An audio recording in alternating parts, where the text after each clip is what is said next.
Hey everyone, RogueGold here. Title update 18.4 is live for the Division 2 as of yesterday. We have the refreshed event calendar on the Year 5 Season 1 track as we wait for Season 2. And so Reanimated is now live, the global event, which is one that I like a lot. I know not everyone is the biggest fan of it, but I always have been. I like how global events in this game kind of promote different build usages. And for me, absolutely, a determined build soars when Reanimated is live. Determined is, of course, the sniper-based or pistol-based build that focuses around headshots. Once you get a headshot, then you can kind of infinitely chain headshots off of body shots. It's a pretty crazy setup if you haven't seen it before. This is the one that I am running in this gameplay that you'll see in this video, and I made a dedicated video on this before, so if you want the full breakdown of the pieces and all of that, then I will leave a link for that down below. But in general, just using 4 hotshot, Headhunter on the chest piece, Vigilance on the backpack, you get a lot of damage, and it's just a pretty insane combo. And again, because Reanimated is all about getting the headshot kills to proc the cloud explosion, you get healing and more damage out of that. It works super well with Determined, and it looks pretty darn cool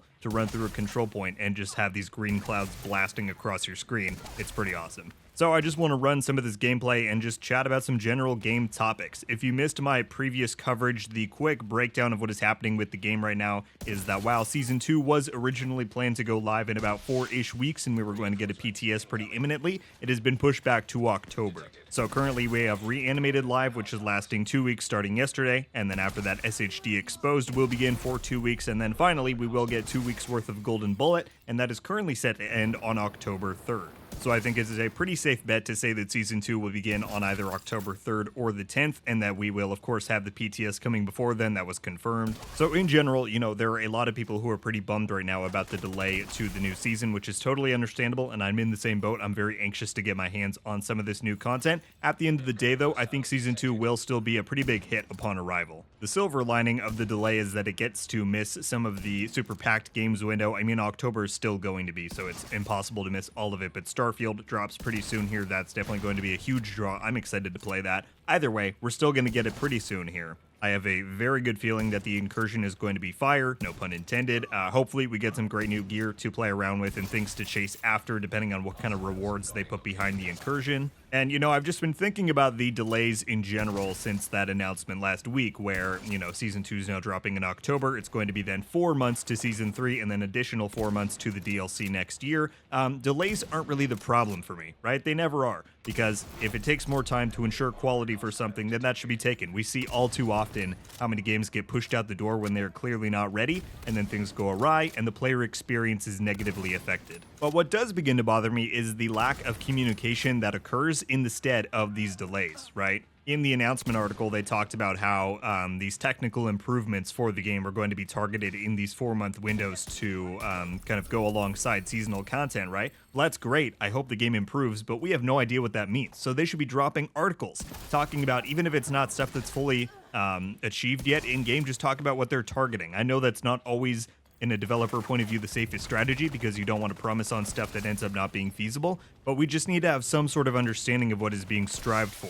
Or start dropping intelligence annexes like we used to get, prior to Season 9 and all of that about some of the things that the DLC is bringing next year. Again, maybe it is a bit too early for that, but in the months of lead up, you don't have to save all the news for the reveal stream that happens right before an update goes live, or for the PTS. They can start teasing some of these things along the way that helps alleviate some of the pain of having to wait those extra weeks and months in between, right? This game's future isn't the problem. There's big, exciting things coming, primarily with that DLC and all of the new systems and the endgame redesign that's bringing, and that's going to bring people back. I don't care how many people out there are saying, oh, this is my final straw, I'm never coming back to the Division 2. Everyone also said that at the end of Season 4, TU12, when they said it was going to be a big gap until the next bit of content. People were like, that's it for me, I'm gone. And guess what? The day that Season 9 dropped, they were all back in the game. So it's not a matter of whether or not people are going to return or not. I don't think the DLC check-in rate from players is really going to be all that impacted, but it does affect how much people are going to be willing to forgive bugs,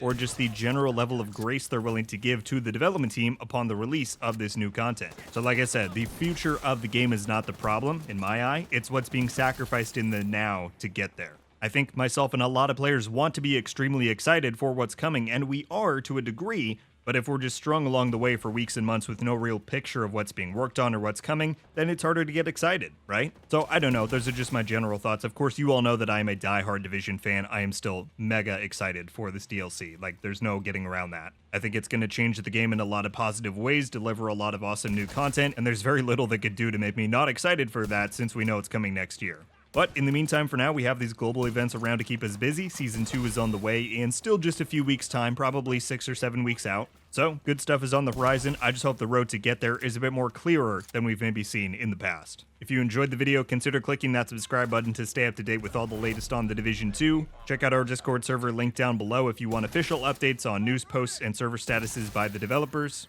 And you can check out my other social links down there as well. Thank you all so much for watching. I'll see you in the next one. RogueGold. Ow.